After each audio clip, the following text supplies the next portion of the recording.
Hello students, this is Akshay Chauhan. आज के lecture में हम पढ़ने वाले हैं working of a filter in a full wave rectifier. क्योंकि स्टूडेंट्स को कई बार कंफ्यूजन बना रहता है कि कैसे ये फिल्टर वर्क करता है, तो आज हम इसको बहुत अच्छे से पढ़ने वाले हैं। ओके, तो चलिए स्टार्ट करते हैं।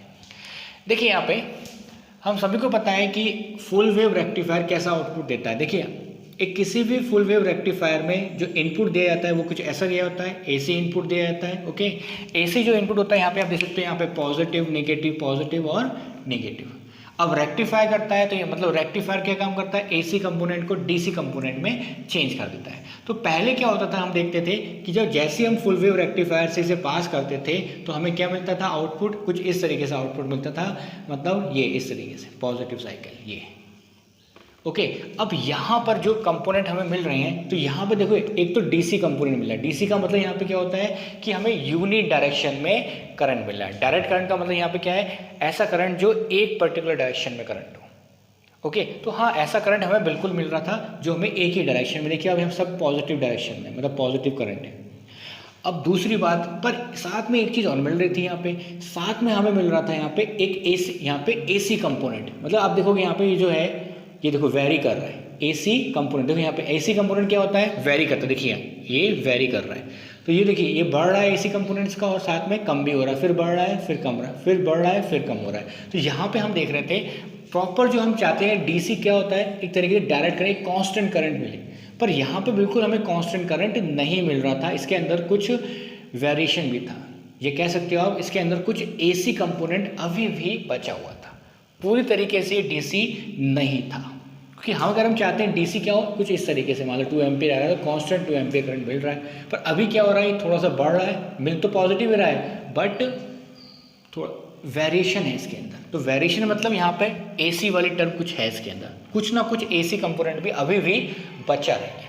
तो इसको हम यहाँ पर फिल्टर करेंगे। फिल्टर का मतलब जैसे चाय छानते हैं, पत्ती अलग हो जाती है और चाय अलग हो जाती है, तो यहाँ पर भी हम क्या करेंगे कि हम यहाँ पे फिल्ट्रेशन करेंगे, जिसमें डीसी कंपोनेंट अलग हो जाएगा और एसी कंपोनेंट अलग हो जाएगा।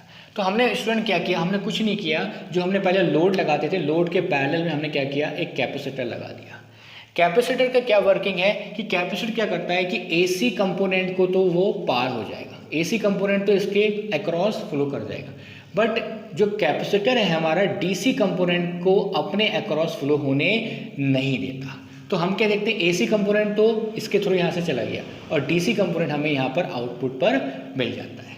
और जब डीसी कंपोनेंट मिलता है तो यहाँ पे हम देखते हैं कि इस तरीके से कुछ ग्राफ हमें ऐसे बनता हुआ दिखता है, जो कि ये इस कांस्टेंट वाले ग्राफ के बहुत हद तक सिमिलर है। तो इस तरीके से हमें एक कांस्टेंट आउटपुट मिल जाता है, जिसको हम कह रहे हैं प्योर डीसी की फॉर्म। अब देखिए यहाँ पे ये कैपेसिटर, अब आपके मन में आ रहा होगा कि एसी को क्यों पार करने देता है और डीसी को क्यों ब्लॉक कर देता है, ये मन में हमारे आ रहा होगा। तो हमें पता है बच्चों कि एक्स इक्वल टू ये होता है रिएक्टेंस फॉर कैपेसिटर। इस रिएक्टेंस फॉर कैपेसिटर, रिएक्टेंस क्या होता है, रिएक्टेंस एक ऐसी प्रॉपर्टी है जैसे रेजिस्टेंस होती है, सिमिलर वे में। ठीक है, जैसे रेजिस्टेंस क्या होता है, करंट को फ्लो होने नहीं देता, इसी तरीके से रिएक्टेंस भी करंट को फ्लो होने नहीं देता है। अब देखिए यहाँ पे तो रिएक्टेंस का फॉर्मूला होता है रिएक्टेंस इक्वल टू 1/ओमेगा सी। सी यहाँ पे क्या है, कैपेसिटर। ठीक है, सी यहाँ पे क्या है, कैपेसिटेंस। ठीक है, जो भी वैल्यू होगी कैपेसिटेंस की। ओमेगा क्या है, angular frequency. Omega equal to क्या होता है, 2 पाई म्यू, हमें सबको पता है। ओमेगा इक्वल टू क्या होता है, 2 पाई एफ फ्रीक्वेंसी। एफ यहाँ पे क्या है, फ्रीक्वेंसी। अब हम सभी जानते हैं बच्चों कि जो डीसी कंपोनेंट है, डीसी कंपोनेंट कुछ इस तरीके से होता है, इसकी फ्रीक्वेंसी क्या है, डीसी कंपोनेंट स्ट्रेट लाइन की क्या होती है फ्रीक्वेंसी इसकी, 0। ठीक है, फ्रीक्वेंसी क्या होती है डीसी की बच्चों, 0 होती है।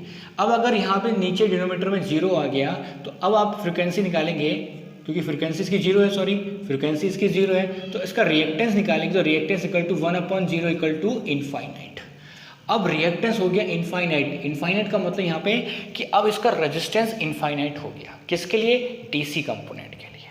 किसके लिए, डीसी कंपोनेंट के लिए, क्योंकि डीसी कंपोनेंट की जो फ्रीक्वेंसी होती है 0 होती है, अगर वो 0 होगी तो रिएक्टेंस हो जाएगा इनफाइनाइट, ये कह सकते हो सिंपली रेजिस्टेंस हो जाएगा इनफाइनाइट। और उस केस में जो डीसी करंट है इसके अक्रॉस पार नहीं जाएगा। हाँ, एसी कंपोनेंट चला जाएगा, क्योंकि एसी कंपोनेंट की फ्रीक्वेंसी 0 नहीं होती है, तो एसी कंपोनेंट तो इसके अंदर से पार चला जाएगा। उस केस में हमें क्या आउटपुट मिलेगा, हमें एक डीसी कंपोनेंट मिल जाएगा। ओके, तो ये रहा उसका ग्राफ, ये रहा आपका डीसी कंपोनेंट। तो इस तरीके से आप यहाँ पर समझ सकते हो। मुझे लगता है चीज़ें समझ में आ गई होंगी कि किस तरीके से आपको आउटपुट एक डीसी अब प्रॉपर वे में मिल रहा है। ओके, सो स्टूडेंट्स, अगर वीडियो अच्छा लगा तो लाइक और सब्सक्राइब करना ना भूलें। ओके, और अगर कोई डाउट है तो बिल्कुल बिंदास कमेंट बॉक्स में कमेंट करें। Thank you very much.